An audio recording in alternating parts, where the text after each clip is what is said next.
اهلا وسهلا باخواتي العزيزات، امهاتي الغاليات، خوتي، لاباس عليكم؟ كنتمنىكم تكونوا بخير وعلى خير بأتم صحه ان شاء الله. نتوما كتشوف هذا الفيديو اليوم، نهار جديد، فيديو جديد، وصفه جديده من وصفاتي الاقتصاديه. ايوا كيف ما كتعرفوا هذا موسم البرتقال، الليمون، يعني راه موجود، هذا هو وقته.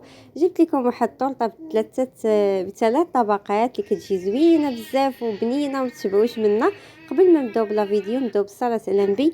اللهم صل وسلم وبارك على سيدنا محمد وعلى اله واصحابه اجمعين.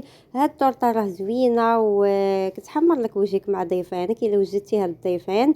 كتجي لذيذه، كتجي ديك الطبقه الاولى مع الكم. المهم شوفوا الفيديو من الاول حتى الاخر، وما تنسونيش من اللايكات ومن البارطاج، جزاكم الله خيرا.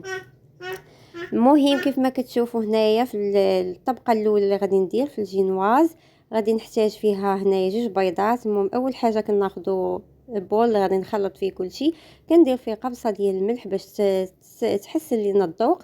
درت جوج بيضات بدرجه حراره المطبخ، درت نص كاس ديال السكر. المهم اللي كيبغي السكر يدير كاس لاروب ولا كاس، المهم انا درت نص كاس ديال السكر. غادي نضربهم مزيان، داك البيض مع السنيده مزيان مزيان حتى داك البيض ما يبقاش صفر، يولى لينا مايل الابيض كيف ما كتشوفوا. هذيك الطبقه الاولى راه كتجي معلكه بلا ما تسقيها، كتجي معلكه. انا غادي نسقيها، ولكن نتوما ما بغيتوش تسقيوها بالسيرو ما تسقيوهاش، راه كتجي زوينه. وهاد الطورطه بمذاق البرتقال راه كتجي فنه. دابا وغادي ندير فيها الجزر، راه كتجي فنه فنه، غير جربوها والله القسم. المهم هنايا كاس لاروب ديال زيت المائده، غادي نبقى نخلط بالتدريج وانا كنضيف في الزيت. ممكن نتمنى تفاعلوا ليا مع هذا الفيديو، الله يجزيكم بالخير. الفيديو ديال الكغاطا اللي لحت البارح ما تفاعلتوش ليا معاه. بغيتكم تعاونوا معايا باش نرجع القناه ديالي، نرجع ليها الارباح. المهم دابا راه كنخدم لله في سبيل الله. صافي هنايا غادي نحتاج كاس ديال البرتقال، ليمون، وكاس ديال الماء، وغادي ندير ساشي ديال فاني بنكهه البرتقال. المهم ان الليمون، شديت ليمونه كبيره قشرتها ودرت معها شويه ديال الماء وعصرتها وصفيتها وخديت كاس منها. وشي لاخر غادي ندير به هذا غادي ندير به الكريمه ان شاء الله الثالثه اللي غادي ندير من الفوق. هنا خديت جزره وحده غسلتها مزيان وقشرتها وحكيتها في حكاكه رقيقه. هنا عندي نص كاس ديال الزنجلان مطحون، الا كان عندك اللوز مطحون حتى هو كيجي فيه المذاق زوين. كان عندي انا الزنجلان درته، ومع هذاك الجزر راه كيجي متواتي معاه. وكان مشى لي واحد المقطع درت نص معلقه ديال القرفه، كتجي عاطي واحد النكهه زوينه في هذه الكيكه. والقرفه كتواسى مع الليمون وكتواسى مع الخيز والجزر. وهاد الكيكه ديال الجزر راه كنت فايت مني لحت لكم في الفيديوهات الاولين في قناتي، لحت لكم كيك بالجزر واعره واعره. دابا نخلي لكم الرابط ديالها في صندوق الوصف ودخلوا شوفوا الطريقه، يعني مختلفه على هذه طورطه او كيكه بثلاث طبقات كتجي زوينه. صافي هنايا درت الدقيق حسب الخليط، غادي نبقى نخلط بشويه بشويه. و يعني الدقيق مغربلاه، ضروري تغربلوه باش ما يبقاش لكم ديك التكتلات ديال الدقيق.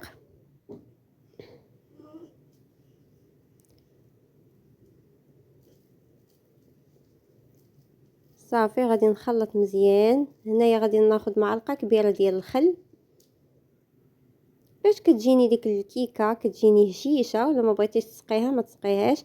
غنضيف معلقه قهوه ديال مايزينا او نشا الذره، الا ما كانش عندك ما ديريهاش، اكتفي غير بالخل. المهم كتجي زوينه وكتجي هشيشه الكيكه. ممكن الا بغيتو ديروها غير بوحدها، ما ديروا معها لا كريمه لا طبقات لا حتى شي حاجه، كتجي زوينه وكتجي معلكه من الداخل. وكيجيو فيها دوك الطروفه ديال الجزر من الوسط ملي كتبداو تاكلوا فيها.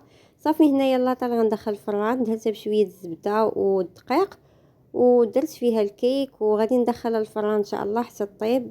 وهنايا غادي نبدا نوجد في السيرو اللي غادي نسقي به الكيك.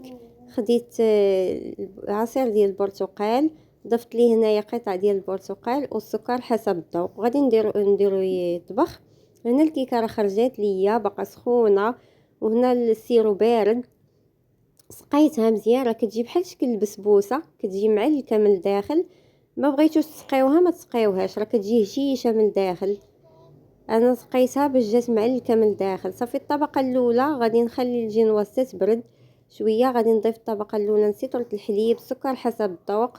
غادي نضيف هنايا تقريبا 3 المعالق ديال نشا الذره او 2 معالق كبار، وغادي نخلط مزيان. في الاخر غادي ندير الفوق البوطه حتى يعقدوا لي مع التحريك المستمر. ملي غادي نطفي عليهم البوطه غادي نضيف لهم ياغورت طبيعي بدون سكر. صافي ونحاول انني نصبها فوق الكيك، ونحاول انني نقادها بمعلقه او سباتول باش تجيني طبقه مقاده. وغادي نخليها ندخلها الثلاجه نخليها حتى تبرد تماما، يعني تتشد في راسها. ندوز الطبقه الثالثه، خديت نسيتر ديال البرتقال عصرته، درت فيه ساشيه ديال الفاني. هنا تقادات ليا المايزينا، عوضتها بالدقيق. المهم درت المعلقه الاولى والمعلقه الثانيه وغربلتهم باش ما يبقاوش دوك التكتلات ديال الدقيق. المهم 2 معالق كبار ديال المايزينا او الدقيق الابيض. انا تقادات ليا مايزينا درت في بلاصه الدقيق الابيض، راه كتجي زوينه. السكر حسب الذوق. صافي غادي نخلطهم مزيان. المهم هنايا باش ما يبقاوش دوك الكويرات ديال الدقيق حاولت انني نصفيها باش ملي تعقاد ليا كتجي الكريمه كتجي زوينه. صافي هنايا الطورطه راه بردات ليا، بردت ليا الطبقه الاولى ديال الحليب ديال الكريمه البيضاء، ودزت الكريمه الثانيه درتها فوق البوطه مع تحريك المستمر حتى بدات كتعقاد ليا. ضفت ليها معلقه ديال الزبده باش كتبقى ليا ديك الكريمه لامعه فيها لمعان. صافي وكنضيفها للطبقه فوق من البيضه، يعني 3 طبقات. عرفتي الريحه ديال البرتقال طالعه منها زوينه بزاف، راه ما تسخاوش تتبعوا منا. وعائليه هذه، ولا جاو عندك الضيفان توجديها ليهم، يعني تحمر لك وجهك مع ضيفانك. وان شاء الله مازال غنحط لكم الانواع ديال الكيك. مع ولدي دابا كيحماق على كيكه ولا كيحماق على طورطاس، كنوجد ليه كل مره وحده. المهم هنايا خديت جزره حكيتها في الحكاكه رقيقه. درت 2 معالق ديال السنيده، معلقه صغيره ديال القرفه ومعلقه ديال الزبده. غادي نديرهم فوق البوطه حتى يتشحر ليا مزيان ويتعسل. غادي نزين به، يعني الجزر غادي نزين به. هذه فكره زوينه تزيني بها، حيت الكيك فيه الجزر. دخلت فيه الجزر، قلت علاش ما نزينش بالجزر، ودرتو بقيت كنحرك مع تحريك مستمر حتى تعسل ليا داك الجزر. صافي قطعت شويه ديال البرتقال للتزيين، شويه الكوك، شويه البافون. هنا غادي نقطع الكيك من بعد ما بردات ليا. هنا راه ما خليتهاش بردات مزيان، يعني غير مع شي 3 سوايع باش نقطعها معاكم. هنا قطعتها على شكل هاد القطع صغيره كيف ما كتشوفوا. خرجت لي 18 قطعه، يعني عائليه. صافي هنايا عندي هاد البرتقال، هاد الماندارين قطعته على هاد الشكل هذا وزينت به. المهم التزيين لكم الاختيار، انا غير شاركت معاكم. كنتمنى تجربوها، وكنتمنى تفاعلوا ليا مع الفيديوهات ديالي ونكون خفيفه ظريفه على قلوبكم. ونتمنى كيكونوا يعجبوكم الفيديوهات اللي كنحط لكم. يعني كنحط لكم هكا مره الاقتصاد، شي حاجه فيها الاقتصاد.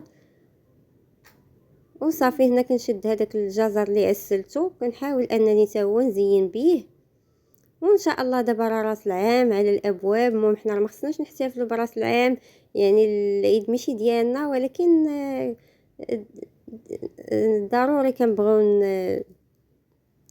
نفرحوا الوليدات. وهذا ان شاء الله غادي ندير لكم حلوه ديال لاكريم اقتصاديه، بلا بيض، بلا حليب، بلا ياغورت، غير بالماء. كتجي زوينه ان شاء الله. غادي نديرها لولدي كيحماق على حلوه لاكريم. واخا انا فيا السكر ما كنحرمش عائلتي من الحلويات ومن الشهيوات، كل مره شنو كنوجد ليهم. صافي هنا راه زينت بشويه ديال الكوك، شويه ديال البافون، وغادي ندخلها للثلاجه حتى تبرد. وان شاء الله نقطعها. شوفوا كيفاش جات من الداخل، الشكل ديالها كيفاش جا من الداخل. صافي هنايا غادي نقطعها وراه جا الشكل ديالها زوين، كتشهي، جات معلكه من الداخل. شوفوا كيفاش جاو دوك 3 طبقات. الطبقه التحتانيه جات معلكه، ولا ما بغيتوش تسقيوها ما تسقيوهاش. الطبقه البيضاء والطبقه ديال البرتقال المذاق ديالها جا روعه. كنتمنى تجربوها وتخليو لي تعليق، قولوا لي كيفاش جاتكم. المهم غنخليكم مع السلامه حتى الفيديو الجاي ان شاء الله.